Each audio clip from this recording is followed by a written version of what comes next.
नमस्कार दोस्तों, कल हमने सर्वोच्च न्यायालय के बारे में देखा कि सर्वोच्च न्यायालय के हमने योग्यताएं देखी न्यायाधीशों की कि किस तरह उनका कार्यकाल देखा।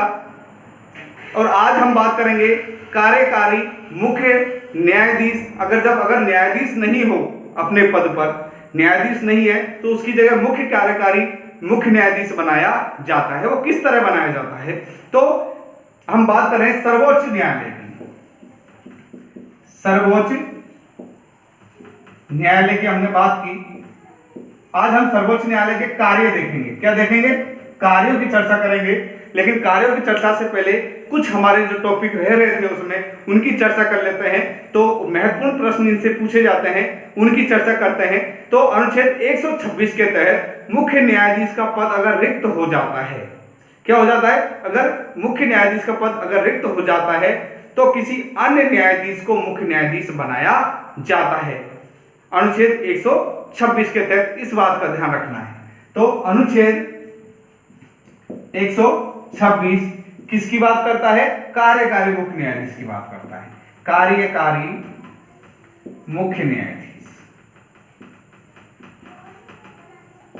समझ में आ गई बात कि अगर मुख्य न्यायाधीश नहीं हो अपने पद पर, उसका पद रिक्त हो गया किसी कारण से, तो किसी अन्य न्यायाधीश को मुख्य न्यायाधीश बना दिया जाता है अनुच्छेद 126 के तहत। उसे कहते हैं कार्यकारी मुख्य न्यायाधीश। इसके अलावा अगर गणपूर्ति पूरी नहीं हो रही है, अगर मुख्य न्यायाधीश अगर उच्च न्यायालय की गणपूर्ति पूरी नहीं हो रही है, तो उसकी गणपूर्ति के लिए भी तदर्थ न्यायाधीशों की नियुक्ति की जा सकती है। वो तदर्थ न्यायाधीशों की नियुक्ति संबंधित प्रश्न अभी नवोदय में पूछा गया था, बहुत इंपॉर्टेंट प्रश्न बनता है। अनुच्छेद 127 के तहत आते हैं तदर्थ न्यायाधीश। इंपॉर्टेंट प्रश्न आता है ये तदर्थ न्यायाधीश। ध्यान रखना, तदर्थ न्यायाधीशों की नियुक्ति अनुच्छेद 127 के तहत की जाती है जब गणपूर्ति पूरी नहीं हो। क्या नहीं हो? गणपूर्ति। अगर गणपूर्ति नहीं है तो तदर्थ न्यायाधीशों की क्या की जा सकती है? नियुक्ति की जा सकती है। किसके द्वारा की जाएगी? उच्च न्यायालय के न्यायाधीश के द्वारा। मुख्य जो उच्चतम न्यायालय है उसका जो मुख्य न्यायाधीश है वो किसी भी उच्च न्यायालय के न्यायाधीश को तदर्थ न्यायाधीश बना सकता है। तो कौन बनाएगा? CGI, chief justice of India, अर्थात मुख्य न्यायाधीश किसको बनाएगा? उच्च न्यायालय के न्यायाधीशों को तदर्थ न्यायाधीश बना सकता है। लेकिन उसको सलाह लेनी पड़ेगी किससे? राष्ट्रपति से सलाह लेनी पड़ेगी। और जिस उच्च न्यायालय के न्यायाधीश को वो बना रहा है उस संबंधित उच्च न्यायालय से भी उसको सलाह लेनी पड़ेगी। तो इस बात का ध्यान रखना। अनुच्छेद 127 किससे संबंधित है? तदर्थ न्यायाधीशों से संबंधित है। अब हम बात करते हैं इसके कार्यों की बात कर लेते हैं। कार्यों की बात करें तो इसके कार्यों को हम 2 आधार या 3 आधारों पर बांट सकते हैं। एक एक चीजों की हम बात करते हैं। पहला है इसका जो कार्य है सर्वोच्च न्यायालय का क्षेत्र अधिकार एवं शक्ति हम देख रहे हैं। तो ये सर्वोच्च न्यायालय के क्षेत्र अधिकार और शक्तियां काफी व्यापक है, बहुत ज्यादा व्यापक है। अगर हम बात करें तो हम इनको प्रारंभिक क्षेत्र अधिकार में बांट सकते हैं, अपीलीय क्षेत्र अधिकार में इनकी शक्तियों को बांटा जा सकता है, परामर्शदात्री शक्तियां इसके पास है, अभिलेख न्यायालय इसे कहा जाता है, और मौलिक अधिकारों का रक्षक तो है ये आप जानते हो। इस आधार पर हम इनके कार्यों की आज चर्चा करने वाले हैं। तो आज हम इनके कार्यों की जो चर्चा कर रहे हैं, सर्वप्रथम चर्चा करेंगे प्रारंभिक क्षेत्र अधिकार की। तो पहली बात है प्रारंभिक क्षेत्र अधिकार। प्रारंभिक क्षेत्राधिकार। अगर आप प्रारंभिक क्षेत्र अधिकारों की बात करें तो प्रारंभिक क्षेत्र अधिकार में वो चीज आती है, ये जो दे रखा है अनुच्छेद 131 में दे रखा है। ध्यान रखना, अनुच्छेद 131 के अंदर दे रखा है प्रारंभिक क्षेत्र अधिकारों वाली बात। तो भारत सरकार का तथा किसी अन्य राज्य का, भारत सरकार तथा किसी एक अन्य राज्य या एक से अधिक राज्यों का कोई मामला है, किसका है? भारत सरकार है ना, इसका किसी राज्य के साथ या किसी एक राज्य से अधिक राज्यों के साथ कोई मामला है, तो वो किसके प्रारंभिक क्षेत्र अधिकार में आता है? सर्वोच्च न्यायालय के प्रारंभिक क्षेत्र अधिकार में आता है। तो भारत सरकार तथा एक या एक से अधिक राज्यों के बीच का अगर कोई मामला है तो वो किस में आएगा? प्रारंभिक क्षेत्र अधिकार में आएगा। उस पर सुनवाई का अधिकार सिर्फ किसे है? सर्वोच्च न्यायालय को है। ये बात आपको ध्यान रखनी है। इसके अलावा 2 या 2 से अधिक राज्यों के बीच का मामला है, 2 या 2 से अधिक राज्यों के बीच का मामला, राज्यों के बीच का कोई मामला है, बीच की कोई समस्या है ना, जैसे हम कह सकते हैं राजस्थान और पंजाब का कोई मामला है, राजस्थान पंजाब और हरियाणा का कोई मामला है, तो वो सब कुछ मामला प्रारंभिक क्षेत्राधिकार में आता है, सर्वोच्च न्यायालय के प्रारंभिक क्षेत्राधिकार में आता है। तथा भारत सरकार किसी राज्य या कई राज्यों का मिलके कोई समस्या है तो वो भी प्रारंभिक क्षेत्राधिकार के अंदर आएगी, इसे ही कहते हैं प्रारंभिक क्षेत्राधिकार। इसके अलावा हमने देखा राष्ट्रपति के निर्वाचन से संबंधित तो अगर कोई विवाद हो, किससे, राष्ट्रपति के निर्वाचन से संबंधित कोई विवाद है या उपराष्ट्रपति के निर्वाचन से संबंधित कोई विवाद है, वो भी इसके प्रारंभिक क्षेत्राधिकार के अंदर आता है। जब हमने राष्ट्रपति पढ़ा तो हमने देखा कि राष्ट्रपति से संबंधित कोई अगर विवाद है निर्वाचन से तो उसकी सुनवाई कौन करेगा, सर्वोच्च न्यायालय करेगा। तो इस बात को हम पहले भी चर्चा कर चुके, वो भी इसके प्रारंभिक क्षेत्राधिकार में आती है। तो हम लिख सकते हैं राष्ट्रपति तथा उपराष्ट्रपति के निर्वाचन से संबंधित विवाद, इसमें ये भी किसकी चर्चा का विषय है, सर्वोच्च न्यायालय की चर्चा का विषय है, ये हमने देखा। इसके अलावा एक समवर्ती प्रारंभिक क्षेत्राधिकार और हम कह सकते हैं, जिस पर क्या है कि सर्वोच्च न्यायालय भी उसका प्रारंभिक क्षेत्राधिकार तो वो है ही है, इसके अलावा वो उच्च न्यायालय को इसके संदर्भ में कुछ अधिकार प्रदान करती है। तो हम बात कर लेते हैं कि संविधान के द्वारा जो मौलिक अधिकार है, अगर उनको लागू करने में कोई समस्या आ रही है, उनकी रक्षा से कोई संबंधित है, तो वो समवर्ती क्षेत्र अधिकार के अंदर आता है, क्योंकि उसके संदर्भ में रिट जारी करने का अधिकार सर्वोच्च न्यायालय को भी है और उच्च न्यायालय को भी है। तो हम उसको समवर्ती क्षेत्र अधिकार में रख सकते हैं। किस में रख सकते हैं, समवर्ती क्षेत्र अधिकार में रख सकते हैं। समवर्ती क्षेत्राधिकार, किससे संबंधित मामले, मूल अधिकार। हम अनुच्छेद 32 में देखते हैं, उसमें संवैधानिक बात करते हैं उपचारों का अधिकार, उसमें हम रिट जारी करने की बात करते हैं। तो ये रिट जारी किसके द्वारा, सुप्रीम कोर्ट तथा हाई कोर्ट दोनों के द्वारा की जाती है, इसलिए इसको समवर्ती क्षेत्र अधिकार की श्रेणी में रखा जाता है। इसको लागू करने में, अगर इसकी रक्षा करने में कोई समस्या है तो वो क्या है, समवर्ती क्षेत्र अधिकार का मामला है। इसके अलावा अब हम बात करते हैं सर्वोच्च न्यायालय का अपीलीय क्षेत्र अधिकार की बात करते हैं। इसको अपीलीय न्यायालय भी कहा जाता है कि अंतिम जो अपील है वो यहीं पर की जाती है। तो उस संदर्भ में बात कर लेते हैं। तो ये है समवर्ती क्षेत्राधिकार, हमने देखा ये किस अनुच्छेद में, अनुच्छेद 226 के अंदर इसकी ये बात रखी गई है।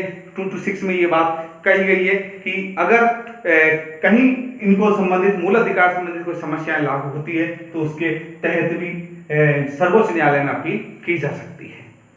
अब बात करते हैं हम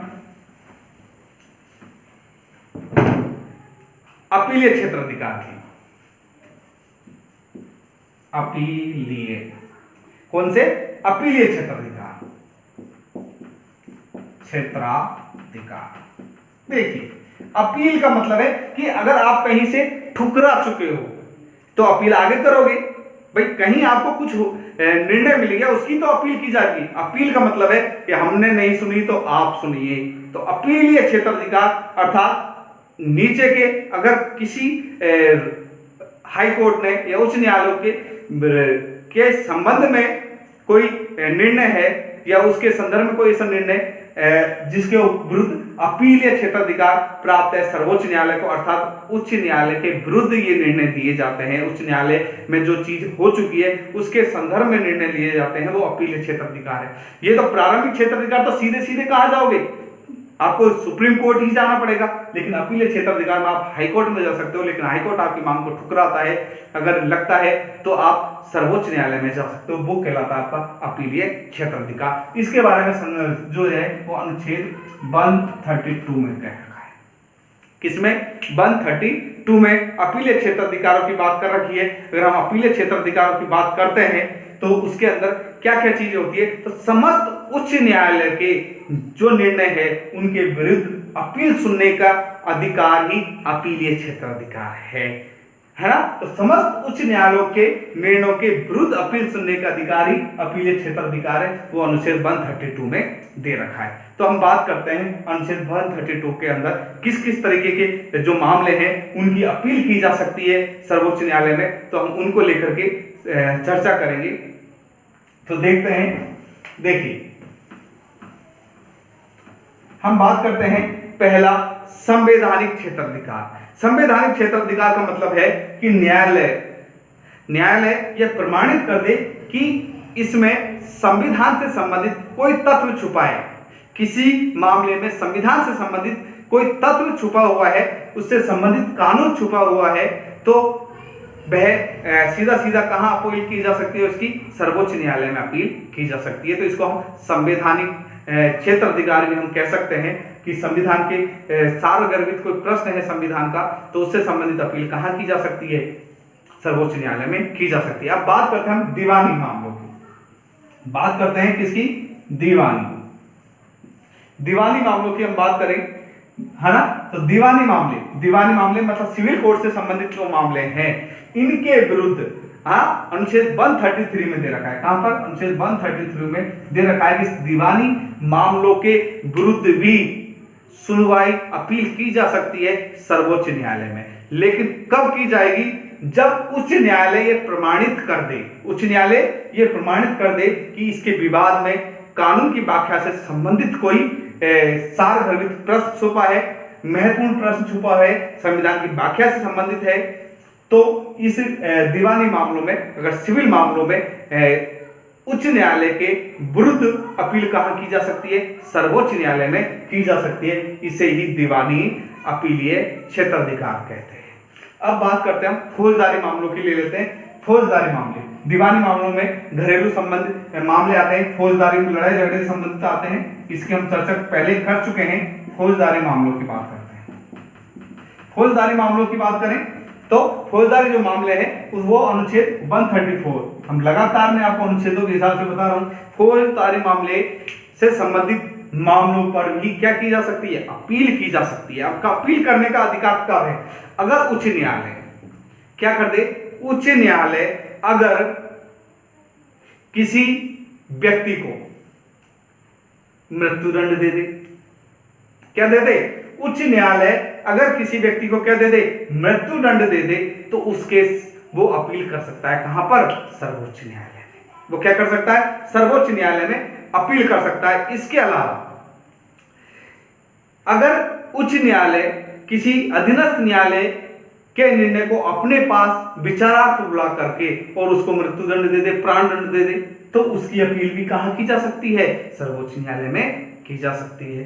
तो यह भी आपको समझ में आ गया कि उच्च न्यायालय किसी को यह प्रमाणित कर दे। अगर तीसरा हम ये भी कह सकते हैं, उच्च न्यायालय ये प्रमाणित कर दे कि ये सर्वोच्च न्यायालय के विचारार्थ कोई संबंध है, क्या कर दे, प्रमाणित कर दे कि ये सर्वोच्च न्यायालय के विचारार्थ है, सर्वोच्च न्यायालय ही इस पर विचार कर सकता है, इससे संबंधित कोई बात को ये प्रमाणित कर दे, तो भी किसी फौजदारी मामले पर सर्वोच्च न्यायालय में अपील की जा सकती है। तो हमने देखा, अगर किसी को प्राणदंड दे दिया हो, किसी अधीनस्थ कोर्ट से विचारार्थ उच्च न्यायालय अपने पास मामला मंगाकर जिसको अधीनस्थ कोर्ट ने छोड़ दिया हो और उसको मृत्युदंड दे दे, या किसी को छोड़ दिया हो उसको मृत्युदंड दे दे, ये बात करें तो उसके संदर्भ में भी सर्वोच्च न्यायालय में अपील की जा सकती है। इसके अलावा फौजदारी मामले हमने देखे। अब देखते हैं इंपॉर्टेंट मामला बात करते हैं हम परामर्शदात्री। परामर्शदात्री देखिए, परामर्शदात्री क्षेत्राधिकार, इसमें क्या है, 143 अनुच्छेद याद रहेगा लड़कों और लड़कियों को किस तरह, 143 इंपॉर्टेंट है, याद रहना चाहिए। बहुत बार प्रश्न पूछा गया है कि परामर्शदात्री क्षेत्राधिकार किस में है, तो 143 में है। इसको 143 को तो लोग आजकल बोलते हैं, आई लव यू के नाम से भी जानते हैं, इसके नाम से भी जानते हैं, तो इससे भी समझ लो 143 आई लव यू मतलब परामर्श। इसमें क्या है, इसमें राष्ट्रपति मुख्य न्यायाधीश से सर्वोच्च न्यायालय में ये कह सकता है कि मुझे किसी मामले में आपकी सलाह की आवश्यकता है, तो आप सलाह दीजिए। आप क्या दीजिए, सलाह दीजिए।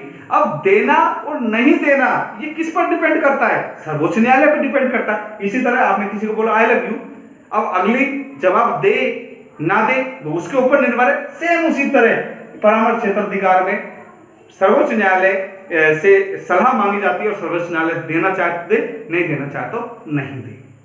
इसके अलावा अगर सर्वोच्च न्यायालय कोई जवाब दे देता है, कोई सलाह दे देता है, तो राष्ट्रपति उसे माने या ना माने ये भी कोई जरूरी नहीं है। इसी तरह आपने किसी को आई लव बोला, उसने भी आई लव बोला, लेकिन आप अब बदल जाओ, मानो तो मानो, ना मानो तो ना मानो। तो वही वाली बात है, परामर्श क्षेत्राधिकार 143 के अंदर दे रखा है। इसमें राष्ट्रपति सर्वोच्च न्यायालय से परामर्श ले सकता है। इंपॉर्टेंट प्रश्न बनता है परामर्शदात्री ये वाला भी। इसके अलावा हम बात करते हैं अभिलेख, इसको क्या कहा जाता है, अभिलेख न्यायालय भी कहा जाता है।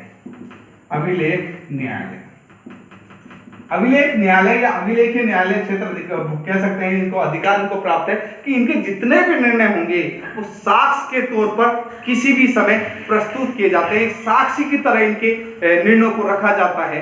एक साक्षी की तरह इनके निर्णयों को क्या किया जाता है, अभिलेख करके इनको अभिलेख की तरह रखा जाता है, जिनको किसी भी अगर कोई भी संबंधित मामला हो तो उसमें प्रस्तुत किया जा सके, निर्णय के तौर पर, साक्ष्य के तौर पर प्रस्तुत किया जा सके।